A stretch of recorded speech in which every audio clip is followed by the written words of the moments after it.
Fox welcomes you back to Las Vegas. We count down to the race and your chance to be the official Grand Marshal. Tune in the first hour of today's race. Look for the secret number on the animated car. Log on to NASCAR.com or FoxSports.com. Enter the number for your chance to win, and you'll get to ride and start in a race in the 2004 Winston Cup event at Rockingham. Be a NASCAR Grand Marshal for a day. The contest continues later today on Fox. There's the pole sitter for today, Bobby Labonte, and the hometown kid, Kurt Busch, and we were talking about, to give us a little bit of a tour around town, Jamie McMurray, one of the young drivers, Rookie of the Year candidate. By the way, Greg Biffle did not make the show. And the check of the point standings, Kurt Busch, although his career brief, first time that he has led in points. You see the veteran Dale Jarrett right behind him, Jimmy Johnson. And the last time a driver was leading after 2 weeks in points and went on to win the championship, 97, and that was Jeff Gordon. Well, he is 24 years old. He drives for a living, but he hates to be in traffic jams. Kurt Busch gave us a tour of his hometown, a city where people always seem to be performing.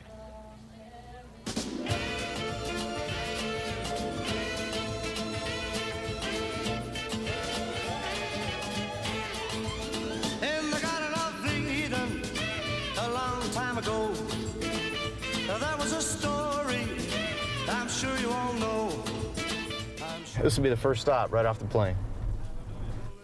We used to always race down here, catch lunchtime here. It's real close to high school. We'd all come sliding in here, get some Verrazano pizza. It's very New York style, real thin, real greasy, all the good stuff. This is the normal path to work. It'll be about 7:30 at night, heading over to the Water District. Start work at 8 and get off at 6 in the morning. That's good times. We worked 4 10s. That way I had an extra play day to go racing with. So I get Friday, Saturday, Sunday off. And then I would have to be back to work till Monday at 8 o'clock at night. Back in Vegas, just kind of hanging out. Go back to the old one stomping grounds, Caesar Palace, hanging out at the forum shops. Go stop by, see what's going on. It makes me want to creep. Damn. We're in the side of town, Southwest, Spring Valley. You know, I didn't have all the DMPs and all the posses and lefts and rights and this and outs. I had the Spring Valley LL, Spring Valley Little League. Played some baseball when I grew up. This is Vegas for me. Stop here at the house, get some home cooking, make sure everybody's doing well. This is what I got. It's what I started racing on.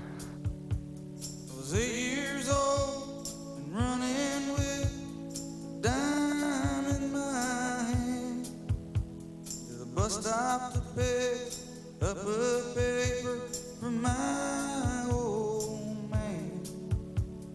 Well, that's my pops. In '92, he was the dwarf car national champion. He went down to Manzanita Speedway in Phoenix, and this is where the shop, it would all happen. He won down in Phoenix, took the national championship. That's my old legend car. I ran it a bunch of races. It won, I don't know, 90% of the time. It was a good car. This is your hometown. This is your hometown. This is your hometown. Well, this is the couch we used to always hang out on. This is couch racing right here. We'd watch the TV on Saturdays, pack everything up, and head out to the track.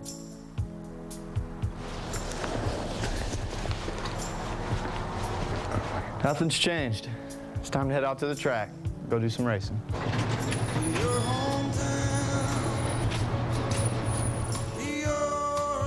A young guy already with a lot of history and a chance to make history. His father's still very instrumental in his career. Jeff, you were a crew chief briefly with Kurt Busch. What does he have that other drivers don't? I think right now he's got determination and a unique way of approaching racetracks that a lot of drivers have never had or probably never will. Well, what I like about him is, look at him when he cruised. He even cruised with an attitude.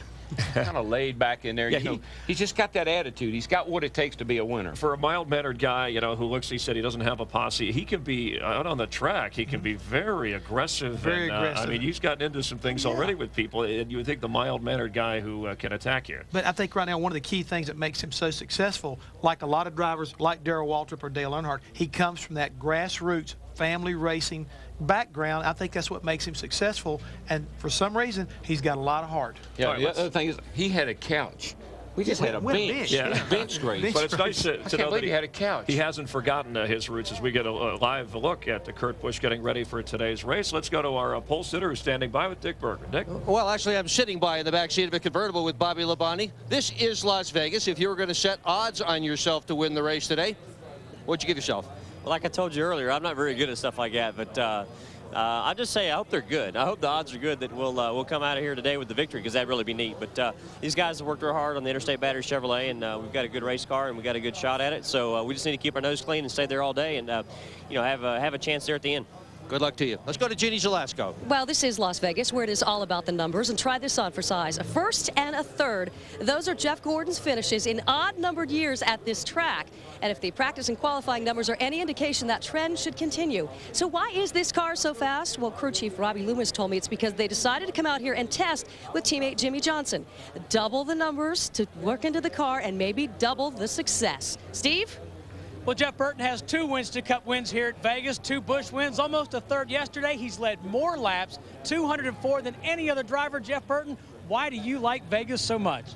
Well, we run well here. That's why I like it. But why do you run well? Well, I don't know, but mainly we've had really good handling cars here in the past, and I've been able to take advantage of those things. But today's gonna be a really neat race. Everybody's got new bodies, everybody's got new stuff, and this is the first full weekend we've had at a normal race, and it's gonna be real interesting to see who's learned what over the winter and who can apply it. I think it's going to really show a lot about what's going to happen in the first third of the year. Good luck. Let's go back to Chris Myers. All right, thanks, Steve. Roush Racing successful. Of course, Kurt Busch part of that with Jeff Burton. Before our guys give their picks, further proof NASCAR's popularity is booming. In Las Vegas, you can place a bet on not only which driver you think is going to win the race, but best finished by a rookie, the points champion. You can bet on if Tony Stewart will finish in the top 5. As you look at the odds, the official Las Vegas odds, Jeff Gordon, your favorite, followed by Jeff Burton, who is a 2-time winner here, and then the hometown kid, Kurt Busch. You can even bet on, there's an over-under on boogity, boogity, boogities. Not yet, but we'll work on that. All right, time for, I think the people at home are waiting and wondering who you guys like. They see the odds. Jeff, we'll start with you. How about today's race? Today's race, I like the guy who won here last year. He might be a long shot, but I like Sterling Marlin. What about you? Larry? Well, this is the 3rd race of the season based on the car that all the competitors were pointing to this morning in the garage area. This is the week that everybody stops asking what's wrong with Jeff Gordon. I'm going with that 24 car. Look, I'm not a big risk taker. Yes. I don't gamble a whole lot. I'm going with the local favorite, the 97 car, Kurt Busch. That's the man. Been on the road. It's been hot. All right, something we can keep an eye on. You guys disagree once again. We force them to disagree. These guys are agreeing. They're getting their game plan. Time for the McDonald's drive-through championship fueled by Powerade. And every week, one talented pit crew wins $20,000 with a chance to win a season-long prize of $200,000. Right now, the crews of Michael Waltrip and Kurt Busch are tied for the lead. Last week, Dave Blaney's pit crew for his 77 car took home the honors and the check for spending the least amount of time on pit road. And today, Booty Barker, there, his crew chief, is his birthday. I want to wish him a happy birthday. And please don't sing, okay? And with all that happy birthday to you. Prize money, Jeff Hammond might think about maybe coming out of retirement, going over the wall. Oh, no, surely not. Hey, I can still do it. We saw the drivers manage the tight entrance into pit road yesterday. Do you think that'll be a problem today? I think it will be. As always, it's always a situation where you've got to get on off this racetrack as quickly as possible, and with the possibility and the potential of green flag pit stops, that could make or break who wins this race today. And Darrell, Chevrolet, they qualified well, but will they bounce back after only one driver leading last week in the race? Well, I think those guys have still got a lot of work to do. They got a new car. I think that aero balance thing front to rear is still something that's driving them crazy. We'll have to wait and see, but getting on pit road will be an issue before the day's over. Those are a couple of things we'll keep an eye on. And Roush Racing, great record in Las Vegas. 3 Winston Cup wins, 3 Busch Series wins, a couple of truck victories. We'll see if they can continue their success here. All right, DW will head upstairs to join Larry McReynolds and Mike Joy for the call of the race. Jeff and I will be here throughout the race for observation and analysis. Thanks for watching the pre-race show from the Hollywood Hotel, located just above Victory Lane, where later today you'll stay with us through the afternoon. These fans, 150,000 plus, will witness someone cashing in after a 400-mile race. Stick around. Racing from Las Vegas next on Fox. Hi there.